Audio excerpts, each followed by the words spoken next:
The doctor's opinion. We of Alcoholics Anonymous believe that the reader will be interested in the medical estimate of the plan of recovery described in this book. Convincing testimony must surely come from medical men who have had experience with the sufferings of our members and have witnessed our return to health. A well-known doctor, chief physician at a nationally prominent hospital specializing in alcoholic and drug addiction, gave Alcoholics Anonymous this letter. To whom it may concern, I have specialized in the treatment of alcoholism for many years. In late 1934, I attended a patient who, though he had been a competent businessman of good earning capacity, was an alcoholic of a type I had come to regard as hopeless. In the course of his third treatment, he acquired certain ideas concerning a possible means of recovery.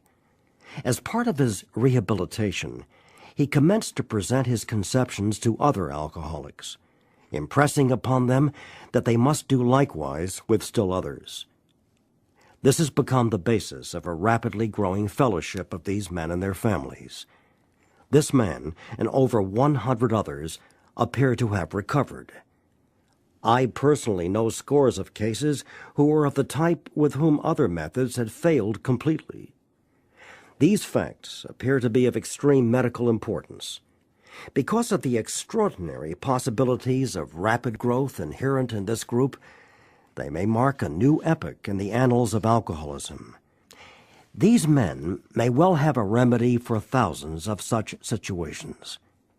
You may rely absolutely on anything they say about themselves. Very truly yours, William D. Silkworth, M.D. The physician who, at our request, gave us this letter has been kind enough to enlarge upon his views in another statement which follows. In this statement, he confirms what we who have suffered alcoholic torture must believe, that the body of the alcoholic is quite as abnormal as his mind. It did not satisfy us to be told that we could not control our drinking just because we were maladjusted to life, that we were in full flight from reality, or were outright mental defectives. These things were true to some extent, in fact to a considerable extent with some of us. But we are sure that our bodies were sickened as well. In our belief, any picture of the alcoholic which leaves out this physical factor is incomplete. The doctor's theory that we have an allergy to alcohol interests us. As laymen, our opinion as to its soundness may of course mean little. But as ex-problem drinkers, we can say that his explanation makes good sense. It explains many things for which we cannot otherwise account. Though we work out our solution on the spiritual as well as an altruistic plane, we favor hospitalization for the alcoholic who is very jittery or befogged. More often than not, it is imperative that a man's brain be cleared before he is approached, as he has then a better chance of understanding and accepting what we have to offer. The doctor writes, The subject presented in this book seems to me to be of paramount importance to those afflicted with alcoholic addiction. I say this after many years' experience as medical director of one of the oldest hospitals in the country treating alcoholic and drug addiction. There was, therefore, a sense of real satisfaction when I was asked to contribute a few words on a subject which is covered in such masterly detail in these pages. We doctors have realized for a long time that some form of moral psychology was of urgent importance to alcoholics, but its application presented difficulties beyond our conception. What with our ultra-modern standards, our scientific approach to everything, we are perhaps not well equipped to apply the powers of good that lie outside our synthetic knowledge. Many years ago, one of the leading contributors to this book came under our care in this hospital, and while here, he acquired some ideas which he put into practical application at once. Later, he requested the privilege of being allowed to tell his story to other patients here, and with some misgiving, we consented. The cases we have followed through have been most interesting. In fact, many of them are amazing. the unselfishness of these men as we have come to know them, the entire absence of profit motive, and their community spirit is indeed inspiring to one who has labored long and wearily in this alcoholic field. They believe in themselves, and still more in the power which pulls chronic alcoholics back from the gates of death. Of course, an alcoholic ought to be freed from his physical craving for liquor, and this often requires a definite hospital procedure before psychological measures can be of maximum benefit. We believe, and so suggested a few years ago, that the action of alcohol on these chronic alcoholics is a manifestation of an allergy, that the phenomenon of craving is limited to this class and never occurs in the average temperate drinker. These allergic types can never safely use alcohol in any form at all, and once having formed the habit and found they cannot break it, once having lost their self-confidence, their reliance upon things human, their problems pile up on them and become astonishingly difficult to solve. Frothy emotional appeal seldom suffices. The message which can interest and hold these alcoholic people must have depth and weight. In nearly all cases, their ideals must be grounded in a power greater than themselves, if they are to recreate their lives. If any feel that as psychiatrists directing a hospital for alcoholics we appear somewhat sentimental, let them stand with us a while on the firing line, see the tragedies, the despairing wives, the little children. Let the solving of these problems become a part of their daily work, and even of their sleeping moments, and the most cynical will not wonder that we have accepted and encouraged this movement. We feel, after many years of experience, that we have found nothing which has contributed more to the rehabilitation of these men than the altruistic movement now growing up among them. Men and women drink essentially because they like the effect produced by alcohol. The sensation is so elusive that, while they admit it is injurious, they cannot after a time differentiate the true from the false. To them, their alcoholic life seems the only normal one. They are restless, irritable, and discontented, unless they can again experience the sense of ease and comfort which comes at once by taking a few drinks which they see others taking with impunity. After they have succumbed to the desire again, as so many do, and the phenomenon of craving develops, they pass through the well-known stages of a spree, emerging remorseful, with a firm resolution not to drink again. This is repeated over and over, and unless this person can experience an entire psychic change, there is very little hope of his recovery. On the other hand, and strange as this may seem to those who do not understand, once a psychic change has occurred, the very same person who seemed doomed, who had so many problems he despaired of ever solving them, suddenly finds himself easily able to control his desire for alcohol, the only effort necessary being that required to follow a few simple rules. Men have cried out to me in sincere and despairing appeal, "Doctor, I cannot go on like this. I have everything to live for. I must stop, but I cannot. You must help me."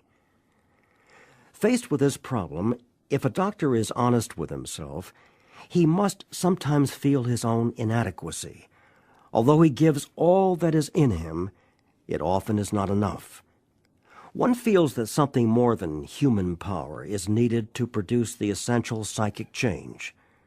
Though the aggregate of recoveries resulting from psychiatric effort is considerable, we physicians must admit we have made little impression upon the problem as a whole. Many types do not respond to the ordinary psychological approach. I do not hold with those who believe that alcoholism is entirely a problem of mental control. I have had many men who had, for example, worked a period of months on some problem or business deal which was to be settled on a certain date, favorably to them. They took a drink a day or so prior to the date, and then the phenomenon of craving at once became paramount to all other interests, so that the important appointment was not met. These men were not drinking to escape. They were drinking to overcome a craving beyond their mental control. There are many situations which arise out of the phenomenon of craving which cause men to make the supreme sacrifice rather than continue to fight. The classification of alcoholics seems most difficult, and in much detail is outside the scope of this book. There are, of course, the psychopaths who are emotionally unstable. We are all familiar with this type. They are always going on the wagon for keeps. They are over-remorseful and make many resolutions, but never a decision. There is the type of man who is unwilling to admit that he cannot take a drink. He plans various ways of drinking. He changes his brand or his environment. There is the type who always believes that after being entirely free from alcohol for a period of time, he can take a drink without danger. There is the manic-depressive type who is perhaps the least understood by his friends, and about whom a whole chapter could be written. Then there are types entirely normal in every respect, except in the effect alcohol has upon them.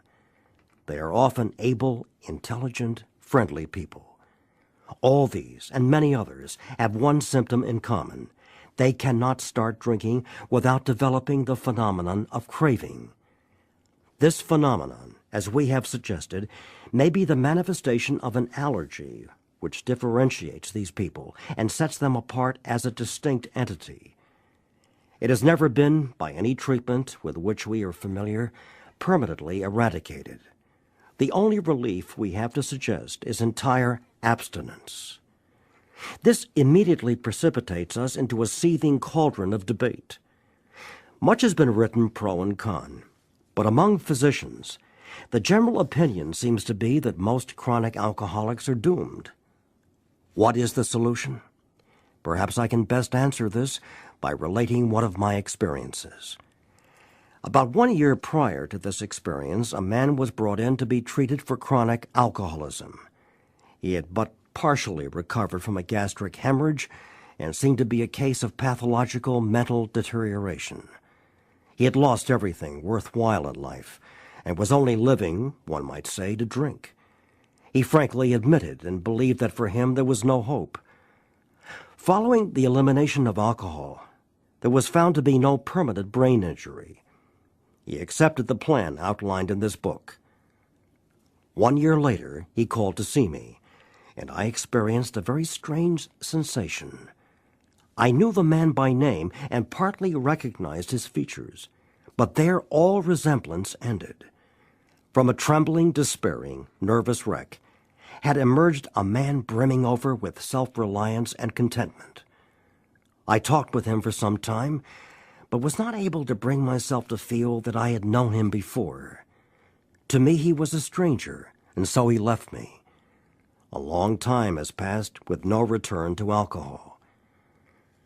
When I need a mental uplift, I often think of another case brought in by a physician prominent in New York.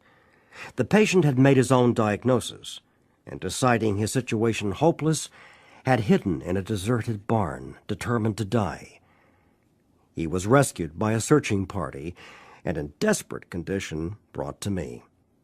Following his physical rehabilitation, he had a talk with me in which he frankly stated he thought the treatment a waste of effort, unless I could assure him, which no one ever had, that in the future he would have the willpower to resist the impulse to drink. His alcoholic problem was so complex, and his depression so great, that we felt his only hope would be through what we then called moral psychology, and we doubted if even that would have any effect. However, he did become sold on the ideas contained in this book. He has not had a drink for a great many years. I see him now and then, and he is as fine a specimen of manhood as one could wish to meet. I earnestly advise every alcoholic to read this book through, and though perhaps he came to scoff, he may remain to pray. William D. Silkworth, M.D.